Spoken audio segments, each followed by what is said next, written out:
আসসালামু আলাইকুম প্রিয় শিক্ষার্থীরা, কেমন আছো তোমরা? আশা করি ভালো আছো। আমিও ভালো আছি।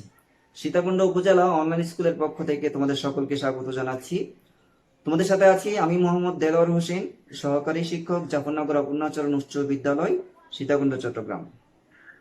প্রিয় শিক্ষার্থীরা, তোমাদের সামনে আজকে ষষ্ঠ শ্রেণীর বিজ্ঞানের একটি অধ্যায় নিয়ে আলোচনা করব। আলোচনা শুরুর আগে তোমাদেরকে একটি প্রশ্ন করতে চাই। সেটা হলো, আমরা যে কাজ করার জন্য যে শক্তি দরকার হয় সেই শক্তি আমরা কিভাবে পাই বা কোথা থেকে পেয়ে থাকি?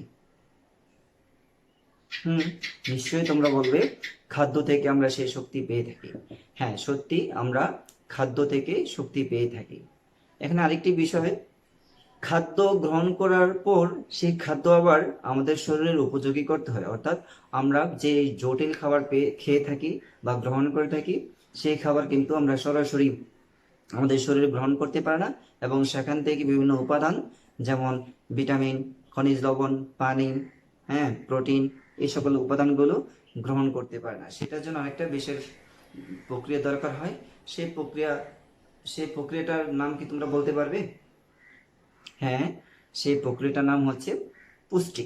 অর্থাৎ আমরা যে খাবার গ্রহণ করি, খাবার থেকে বিভিন্ন উপাদানগুলোকে ভেঙে আমাদের শরীরে গ্রহণ উপযোগী করে তোলে পুষ্টি। তাহলে আজকে আমরা খাদ্য ও পুষ্টি নিয়ে আলোচনা করব। যারা তোমরা ক্লাস দেখতে পাচ্ছ, তোমরা অবশ্যই বই এবং খাতাগুলো নিয়ে বসে পড়ো। তাহলে আজকে আমাদের আলোচ্য বিষয় কি হলো? খাদ্য এবং পুষ্টি। তোমরা যদি পাঠ এবং আজকের আমার এই লেসন যদি ভালো করে মনোযোগ দিয়ে শোনো, তোমরা অবশ্যই এই পাঠ শেষ হওয়ার সাথে সাথে খাদ্যের সংজ্ঞা বলতে পারবে। তারপর খাদ্য কি কাজে লাগে বা খাদ্যের কি গুরুত্ব সেটা তোমরা ব্যাখ্যা করতে পারবে। তারপর পুষ্টি কি সেটা বলতে পারবে। খাদ্যের উপাদান কি, খাদ্যের প্রকারভেদ কয়টি সেগুলো ব্যাখ্যা করতে পারবে।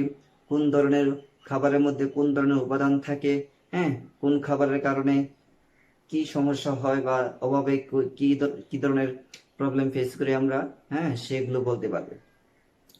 তাহলে আমরা প্রথমে খাদ্যের সংজ্ঞা জানি। খাদ্য খাদ্য বলতে মূলত আমরা যা গ্রহণ করি বেঁচে থাকার জন্য সেটাকেই বোঝায়। তারপরও বইতে আমাদের সংজ্ঞা রয়েছে, বইয়ের সংজ্ঞা আমরা মুখস্থ করতে পারি। তাছাড়াও আমরা যদি তোমাদের সহজ করে বলি, সেটা হচ্ছে বেঁচে থাকার জন্য, জীব বেঁচে থাকার জন্য যা গ্রহণ করি তাই খাদ্য। জীব বেঁচে থাকার জন্য যা গ্রহণ করে তাই কি খাদ্য। তারপরও আমরা অন্যভাবে বলতে পারি, সেটা হচ্ছে জীবের ক্ষয়পূরণ, জীবের বংশবৃদ্ধি, জীবের কাজ করার ক্ষমতা অর্জন, জীবের সুস্থ থাকার জন্য যা গ্রহণ করে থাকি তাকে খাবার বলা হয় বা খাদ্য বলা হয়। তো খাদ্যের সংজ্ঞা পেয়ে গেলাম। অর্থাৎ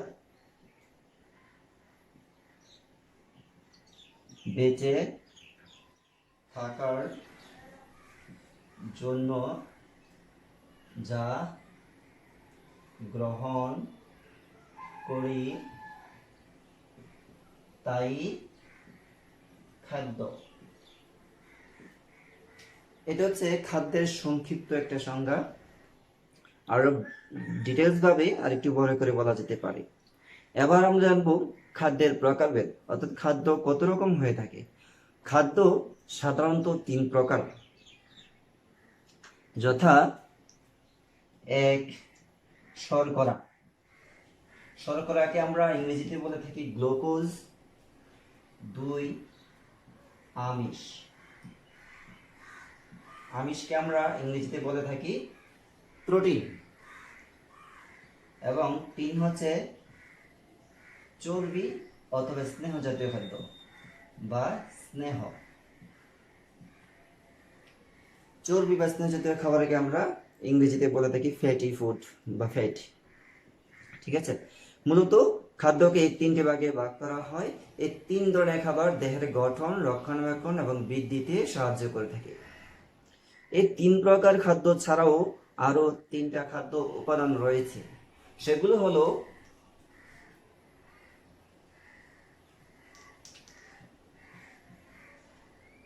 খনিজ লবণ, খনিজ লবণ, তারপর ভিটামিন,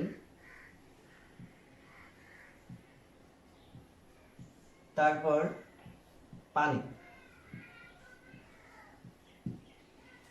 এই তিনটি উপাদান খাবারের সাথে মিশে এবং খাবারের অন্যান্য যে আমরা প্রথম তিনটা খাবার প্রকার বলেছি সেই তিনটা খাবারের সাথে অংশগ্রহণ করে আমাদের শরীরকে সুস্থ এবং সবল রাখতে ভূমিকা রাখে।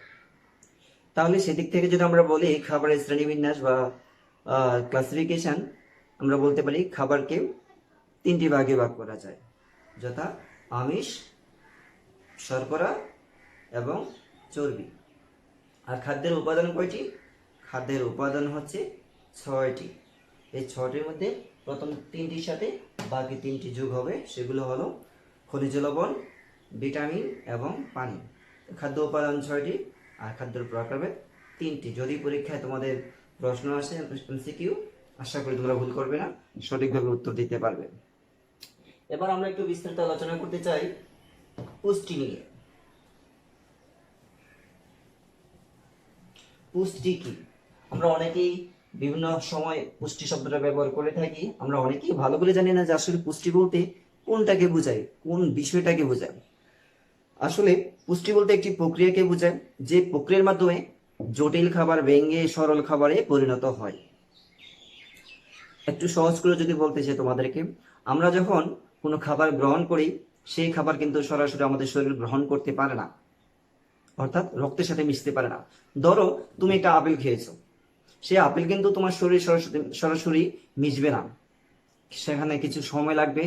আপেল থেকে বিভিন্ন পুষ্টি উপাদানগুলো তোমার রক্তে মিশবে, তোমার শরীরের পানি আছে পানির সাথে মিশবে এবং রক্তে মিশে সারা শরীরে আমাদের যে অঙ্গ প্রত্যঙ্গ আছে, আমাদের যে বিভিন্ন কোষ আছে, ওই কোষে গিয়ে পৌঁছাবে এবং পৌঁছানোর পর সেই কোষ সেখান থেকে পুষ্টি উপাদানগুলো গ্রহণ করতে পারে।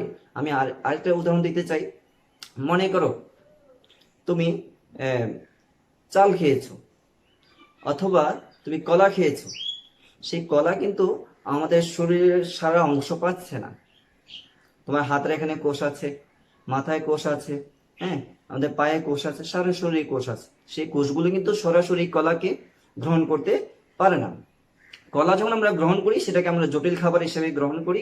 কলা গ্রহণ করার পর সেটা আমাদের পেটের ভেতর যাওয়ার পর পরিপাক নালীর মাধ্যমে, পরিপাকতন্ত্রের মাধ্যমে সেটা পরিপাক হয় এবং সেটা ভেঙে কলা থেকে বিভিন্ন উপাদানগুলো, লৌহ আছে, ভিটামিন আছে, সেই উপাদানগুলো ভেঙে আমাদের শরীরের রক্তের সাথে মিশে এবং রক্তের সাথে মিশে সারা শরীরে প্রবাহিত হয় এবং সারা শরীরে গিয়ে পৌঁছায় এবং সেই রক্ত থেকে কোষ কি করে উপাদানগুলো গ্রহণ করে এবং কোষগুলো টিকে থাকে।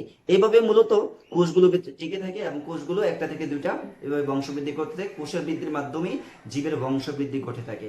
তাই বলা যায় শুধু খাদ্য নয়, আমাদের বেঁচে থাকার জন্য খাদ্যের পাশাপাশি পুষ্টিরও যথেষ্ট গুরুত্ব রয়েছে। তাহলে আমরা কি পুষ্টি বলতে পারবো? হ্যাঁ, অবশ্যই পারবো। পুষ্টি হচ্ছে এমন একটি প্রক্রিয়া যে প্রক্রিয়ার মাধ্যমে জটিল খাদ্যকে ভেঙে সরল খাদ্যে পরিণত করে, যা আমাদের শরীরের গ্রহণ উপযোগী হয়। এটা হচ্ছে পুষ্টির সংজ্ঞা। এবার আমরা আলোচনা করব খাদ্যের বিভিন্ন প্রকারভেদ নিয়ে। যেমন প্রথম আলোচনা করতে চাই শর্করা। শর্করা হচ্ছে আমাদের খাদ্য তালিকার খুব গুরুত্বপূর্ণ একটা উপাদান বা এক ধরনের খাবার। অর্থাৎ শর্করা যদি বলা হয় শর্করা জাতীয় খাবার কাকে বলে বা শর্করা কি, তোমরা বলবে যে খাবারে শর্করার পরিমাণ বেশি থাকে তাকেই শর্করা জাতীয় খাবার বলে। অর্থাৎ যে সকল খাবারে শর্করার পরিমাণ বেশি থাকে সেই সকল খাবারকে শর্করা জাতীয় খাবার বলে। এবার উদাহরণ দিতে পারি শর্করা জাতীয় খাবার কোথায় পাওয়া যায়। শর্করা জাতীয় খাবার মূলত আমরা দৈনন্দিন জীবনে যে খাবারগুলো খেয়ে থাকি, বৃদ্ধির জন্য, আমাদের সুস্থতার জন্য এবং শক্তি অর্জনের জন্য যে খাবারগুলো খেয়ে থাকি সেগুলোই হচ্ছে শর্করা জাতীয় খাদ্য। যেমন ভাত, তারপর পিঠা বা গম, তারপর চিনি, অর্থাৎ এই খাবারগুলোই কি শর্করা জাতীয় খাবার। এগুলো সাধারণত আমরা উদ্ভিদ থেকে পেয়ে থাকি। তোমরা সহজেই চিনতে, যেমন ভুট্টা উদ্ভিদ থেকে পেয়ে থাকি, দাম তাও উদ্ভিদ থেকে পেয়ে থাকি, গম উদ্ভিদ থেকে পেয়ে থাকি। তাহলে উদ্ভিদ থেকে যে খাবারগুলো সরাসরি আমরা পেয়ে থাকি সেগুলো শর্করা হিসেবে পরিচিত। এগুলোতে শর্করার পরিমাণ বেশি থাকে। ঠিক আছে? তাহলে শর্করা কোনো খাবারে আছে নাকি নেই সেটা আমরা কিভাবে বুঝবো যে একটা খাবারে শর্করা আছে নাকি নেই? একটা খাবার সামনে উপস্থাপন করলাম, সেখানে শর্করা আছে নাকি নেই? হ্যাঁ, বোঝার একটি উপায় রয়েছে। অর্থাৎ কোনো খাবারের সাথে যদি আমরা আয়োডিন দ্রবণ মিশাই, তাহলে আমরা সহজেই বুঝতে পারবো সেখানে শর্করা আছে নাকি নেই।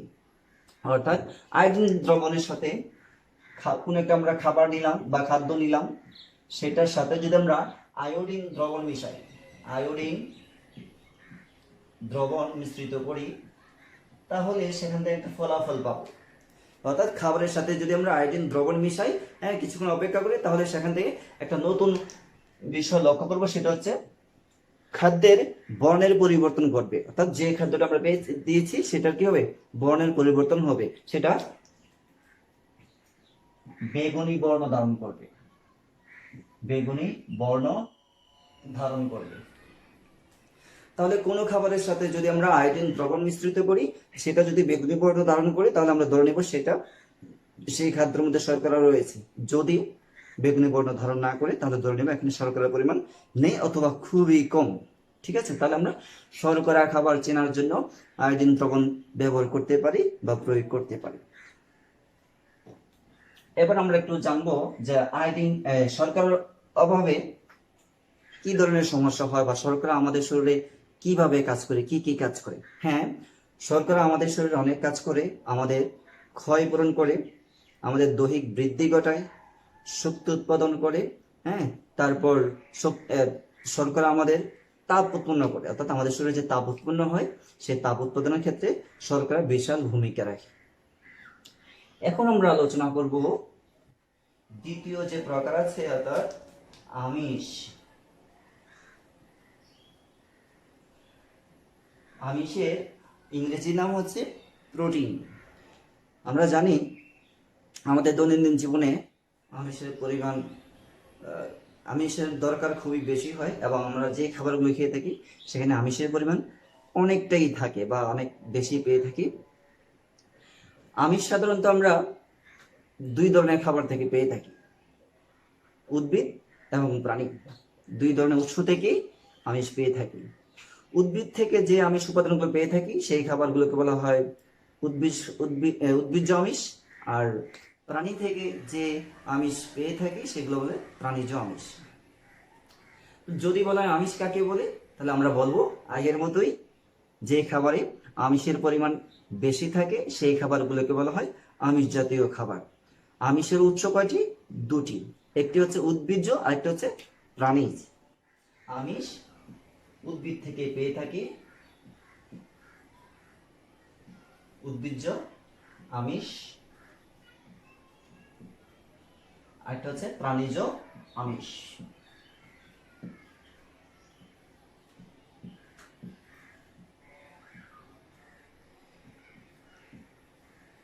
অর্থাৎ আমিষের উৎসের প্রাপ্যতার উপর ভিত্তি করে দুই ভাগে ভাগ করা হয়, একটা হচ্ছে উদ্ভিজ্জ আমিষ, আর একটা হচ্ছে প্রাণীজ আমিষ। তাহলে যে আমিষগুলো উদ্ভিদ থেকে পেয়ে থাকি সেগুলোকে উদ্ভিজ্জ আমিষ বলে। যেমন উদ্ভিদ থেকে আমরা কি কি পেয়ে থাকি বলতে পারবে? হ্যাঁ, আমরা ডাল পেয়ে থাকি, বাদাম পেয়ে থাকি, বরবটি পেয়ে থাকি, শিমের বিচি পেয়ে থাকি। এই খাবারগুলো হচ্ছে উদ্ভিজ্জ আমিষ, এগুলো উদ্ভিদ থেকে পেয়ে থাকি। ঠিক আছে? আরেকটা হচ্ছে প্রাণীজ আমিষ। প্রাণীজ আমিষের উৎস অনেক বেশি, আমরা খুব সহজে যদি বলতে চাই, যেমন মাছ। মাছ প্রাণী এবং এটাতে পর্যাপ্ত পরিমাণে আমিষ রয়েছে, সেজন্য এটি প্রাণীজ আমিষের অংশ। তারপর আমরা বলতে পারি দুধ, তারপর বলতে পারি ডিম। হ্যাঁ, এরকম অসংখ্য প্রাণীজ আমিষ রয়েছে। দুধ বলতে পারি, দই বলতে পারি। ঠিক আছে? সবগুলোতে আমিষ বিদ্যমান রয়েছে। তাহলে আমরা জানলাম আমিষ কাকে বলে, আমিষ কত প্রকার, এবং উদ্ভিজ্জ আমিষ কোন ধরনের খাবারের মধ্যে পাওয়া যায়, এবং প্রাণীজ আমিষ কোন ধরনের খাবারের মধ্যে পাওয়া যায়। ক্লিয়ার? ওকে, এবার জানবো আমরা আমিষের অভাবে কি রোগ হয়। হ্যাঁ, আমিষের অভাবে কোয়াশিয়রকর রোগ হয়। কোয়াশিয়রকর একটি রোগ রয়েছে, নামে একটি রোগ রয়েছে, আমি নামটা লিখে দিচ্ছি, কোয়াশিয়রকর। অর্থাৎ আমিষের অভাবে কোয়াশিয়রকর রোগ হয়। কোয়াশিয়রকর রোগটা কেমন সেটা খুব অনেকেই বুঝতে পারি সেটা, আমরা অনেকেই সেটা নিজের মধ্যে গ্রহণ করি, কিন্তু আমরা বুঝতে পারি না যে আমরা এই রোগে আক্রান্ত। যারা খুবই খুবই শুকনো, যারা খুবই শুকনো, রোগা দেখতে, তারাই মূলত কোয়াশিরকর রোগে আক্রান্ত, অর্থাৎ তারা অপুষ্টিতে ভোগে। তারা অপুষ্টিতে ভোগে, তারা যে ধরনের খাবার খাক না কেন বা গ্রহণ করুক না কেন, তাদের শরীর সেটা ভালো করে অ্যাবজর্ব করতে পারে না বা গ্রহণ করতে পারে না। তাদের দেখতে রোগা বা শীর্ণ মনে হয়। অপুষ্টিজনিত একটি রোগের নাম হচ্ছে কোয়াশিয়রকর। ঠিক আছে, এটার মূলত সমস্যা হচ্ছে আমিষের ঘাটতি। যদি পর্যাপ্ত পরিমাণে আমিষ খাওয়া যায় তাহলে আমরা এই রোগ থেকে রক্ষা পেতে পারি। অবশ্য এই রোগ থেকে রক্ষা পেতে হলে আমাদেরকে ছোটবেলা থেকে, একদম প্রথম থেকে নিয়মিত সঠিকভাবে নির্দিষ্ট পরিমাণে আমিষ জাতীয় খাবারের সাথে অন্যান্য খাবারগুলো খেতে হবে। এবার বলতে চাই আমিষের কাজ। আমিষের অনেক কাজ রয়েছে, অনেক গুরুত্ব রয়েছে, অনেকভাবে কাজ করে আমাদের। প্রথম কাজ হচ্ছে আমিষ দেহের ক্ষয় পূরণ করে। ক্ষয় পূরণ করে, ক্ষয় পূরণ করে। আমিষ দেহের ক্ষয় পূরণ করে। 2,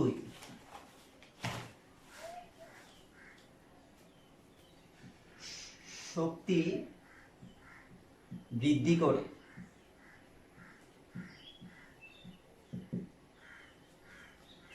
3, কাজ করার সামর্থ্য যোগায়। কাজ করার সামর্থ্য যোগায়। ঠিক আছে, এ হলো আমাদের চর্বি। যে খাবারে চর্বির পরিমাণ বেশি থাকে সেই খাবারগুলোকে বলা হয় চর্বি জাতীয় খাবার বা স্নেহ জাতীয় খাবার।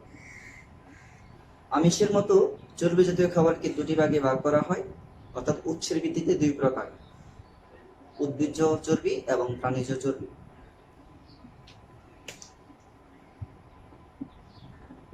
প্রাণীজ চর্বি, তারপরে উদ্ভিজ্জ চর্বি। প্রাণীজ চর্বি বলতে মাছের তেল, মাংসের চর্বি বা মাংসের তেল,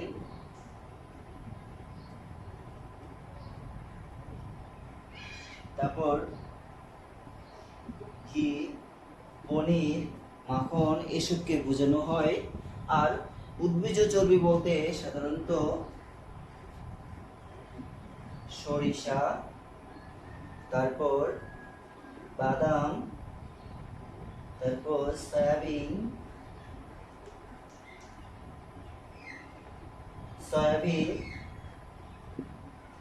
তিল ইত্যাদি। এই সকল বস্তু থেকে আমরা চর্বি পেয়ে থাকি এবং এই খাবারগুলো সাধারণত প্রাণী থেকে পাই, সেজন্য সেগুলোকে বলা হয় প্রাণীজ চর্বি। এবং সরিষা, বাদাম, সয়াবিন, তেল, তিল এই খাবারগুলো থেকে আমরা চর্বি পেয়ে থাকি এবং সেগুলো উদ্ভিদ থেকে সংগ্রহ করা হয়। যেহেতু সেগুলো উদ্ভিদ থেকে পাওয়া যায় সেজন্য সেগুলোকে বলা হয় উদ্ভিজ্জ চর্বি। আচ্ছা,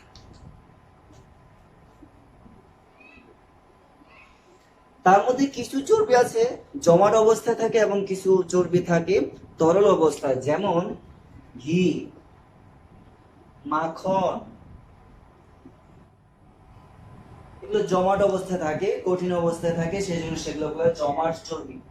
এগুলোকে বলা হয় জমাট চর্বি। কিছু চর্বি আছে তরল অবস্থায় পাওয়া যায়, যেমন সয়াবিন, তারপর সরিষা,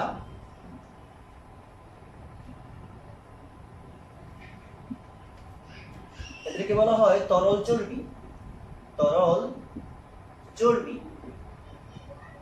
ঠিক আছে, তো যেগুলো কঠিন অবস্থায় পাওয়া যায় সেগুলোকে বলা হয় জমাট চর্বি, যেগুলো পানির মতো নরম অবস্থায় পাওয়া যায় সেগুলোকে বলা হয় তরল চর্বি। এবার আমরা আলোচনা করব চর্বির কাজ নিয়ে। চর্বির কাজ বা গুরুত্ব। চর্বির অনেক দূরত্ব রয়েছে, যেমন লিখি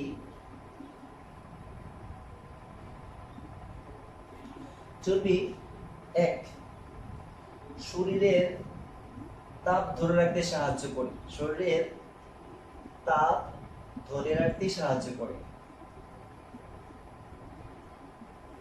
সাহায্য করে। 2 প্রোটিনের ক্ষয় রোধ করতে সাহায্য করে, প্রোটিনের ক্ষয় রোধ, প্রোটিনের ক্ষয় রোধ করে। তারপর 3 নম্বর লিখতে পারি vitamin A D K, vitamin A D K এদের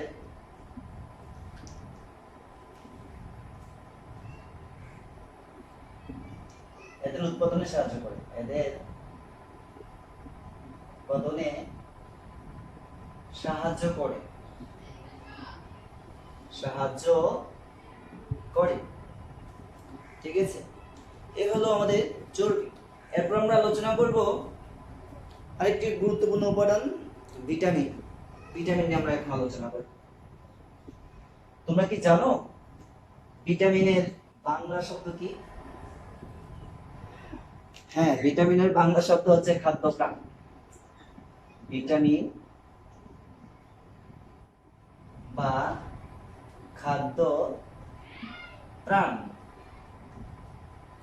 আমরা অনেকেই ভিটামিনের বাংলা শব্দ বা বাংলা অর্থটি জানি না, কিন্তু আমরা সচরাচর সকলেই ভিটামিন শব্দটি ব্যবহার করে থাকি, যা কিনা একটি ইংরেজি শব্দ। ঠিক আছে, সেটা আমরা মনের অজান্তেই ব্যবহার করে থাকি, আমরা সেটা চিন্তা করতে চাই না বা জানতে চাই না যেটা বাংলা নাকি ইংরেজি শব্দ। আচ্ছা, ভিটামিনের সংজ্ঞাটা আমাদের জানা দরকার। ভিটামিন কাকে বলে? ভিটামিন হচ্ছে এক ধরনের জৈব বস্তু বা এক ধরনের খাদ্য উপাদান, যেখানে যা শরীরে কম পরিমাণে উপস্থিত থাকলেও তার ভূমিকা অনেক বেশি। অর্থাৎ আমাদের শরীর সুস্থ এবং রোগমুক্ত রাখার জন্য ভিটামিনের ভূমিকা অনেক বেশি। তাহলে আমরা ভিটামিন সম্বন্ধে কি লিখবো? যে জৈব বস্তু। জৈব বস্তু বলার কারণ হচ্ছে এই ভিটামিন সাধারণত জীব থেকে আমরা পেয়ে থাকি, সেটা উদ্ভিদ হোক অথবা প্রাণী হোক, সেজন্য সেটাকে বলা হয় জৈব বস্তু। যে জৈব বস্তু অল্প পরিমাণে উপস্থিত থাকে, অল্প পরিমাণে উপস্থিত থাকলে ও শরীরের সুস্থ শরীরকে লিখতে শুনতে হবে, শরীরকে সুস্থ ও সবল রাখতে, সুস্থ ও সবল রাখতে সাহায্য করে, তাদেরকে ভিটামিন বলে বা তাকে ভিটামিন অথবা খাদ্যপ্রাণ বলে। সাধারণত সকল খাবারে ভিটামিন বিদ্যমান থাকে, হ্যাঁ, সেটা পরিমাণে কম অথবা বেশি হতে পারে। সকল খাবারের মধ্যে ভিটামিন বিদ্যমান থাকে। যদি ভিটামিন অনেক দিন আমাদের শরীরে ঘাটতি থাকে, হ্যাঁ, অর্থাৎ অভাব থাকে, সেক্ষেত্রে আমাদের শরীরে বিভিন্ন উপসর্গ দেখা দেয়, বিভিন্ন অসুস্থতার লক্ষণ দেখা দেয়। তাহলে আমাদেরকে তখন সাথে সাথে দেরি না করে ডাক্তারের পরামর্শ নিতে হবে এবং সেই অনুযায়ী আমরা খাবার গ্রহণ করতে হবে অথবা ভিটামিন গ্রহণ করতে হবে। আমরা এবার ভিটামিনের কিছু প্রকারভেদ রয়েছে, অনেক ধরনের ভিটামিন রয়েছে। Vitamin A, vitamin B, vitamin C, vitamin D, vitamin K, তো অনেকগুলো ভিটামিন রয়েছে। আমরা সেই ভিটামিনের নামগুলো সম্পর্কে জানবো এবং কোন ভিটামিন কোথায় পাওয়া যায় বা সেটার অভাবে কোন ধরনের সমস্যা হতে পারে সেটা নিয়ে আমরা একটু আলোচনা করব। প্রথমে আলোচনা করতে চাই প্রথমে আমরা আলোচনা করতে চাই ভিটামিন এ নিয়ে। ভিটামিন এ,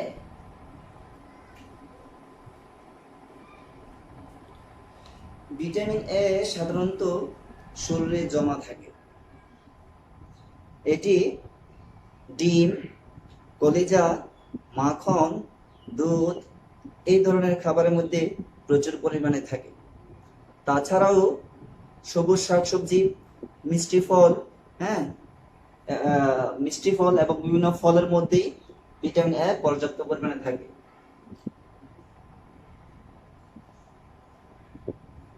ডিম, কলিজা, পনির, সবুজ শাক, মিষ্টি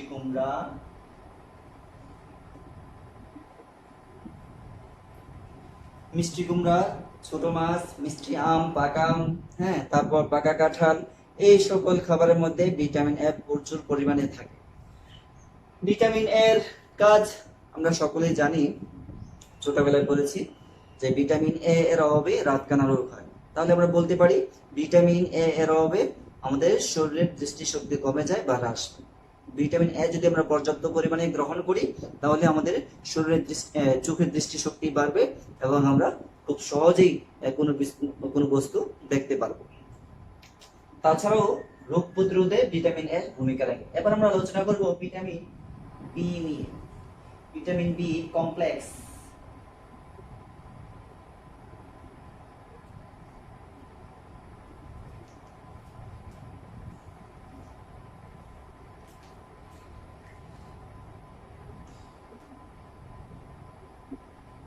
vitamin B complex, vitamin B complex বলার কারণ হচ্ছে এখানে অনেকগুলো ভিটামিন একসাথে বিদ্যমান রয়েছে। প্রায় 12টি ভিটামিন এখানে বিদ্যমান রয়েছে, সেজন্য এটিকে বলা হয় vitamin B complex. Vitamin B complex কোন ধরনের খাবারের মধ্যে পাওয়া যায় আমি সেটা তোমাদেরকে বলছি। যেমন ডিম, কলিজা, বৃক্ক, মাংস ইত্যাদি, এই সকল খাবারের মধ্যে ভিটামিন বি পর্যাপ্ত পরিমাণে থাকে এবং এই সকল খাবার খেলে আমাদের শরীরের হাড়, হৃৎপিণ্ড, স্নায়ুতন্ত্র এই সকল অঙ্গাণুগুলো ভালো থাকে। এবার আমরা আলোচনা করব ভিটামিন সি নিয়ে।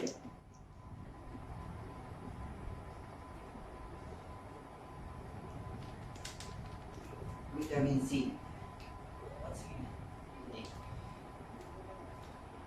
ভিটামিন সি টক জাতীয় খাবারের মধ্যে প্রচুর পরিমাণে থাকে। যেমন লেবু, তারপর কমলা, জাম্বুরা,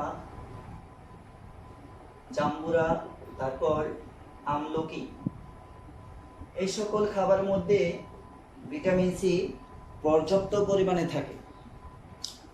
ভিটামিন সি এর অভাবে, অর্থাৎ আমাদের শরীরে যদি ভিটামিন সি এর ঘাটতি দেখা দেয় তাহলে আমাদের মাড়ির ক্ষয় হয়, দাঁতের ক্ষয় হয়, আমাদের হাড়ের বা অস্থির ক্ষয় হয়। তাহলে আমরা বলতে পারি ভিটামিন সি এর অভাবে আমাদের মাড়ি এবং হাড়ের ক্ষয় হয়। আমাদের হাড় এবং দাঁত বা দাঁতের মাড়ি যদি আমরা ভালো রাখতে চাই, সুস্থ রাখতে চাই, তাহলে আমাদেরকে প্রচুর পরিমাণে বা পর্যাপ্ত পরিমাণে ভিটামিন সি গ্রহণ করতে হবে। অর্থাৎ এই ধরনের খাবারগুলো বেশি বেশি গ্রহণ করতে হবে। এবার আলোচনা করব ভিটামিন ডি। Vitamin D,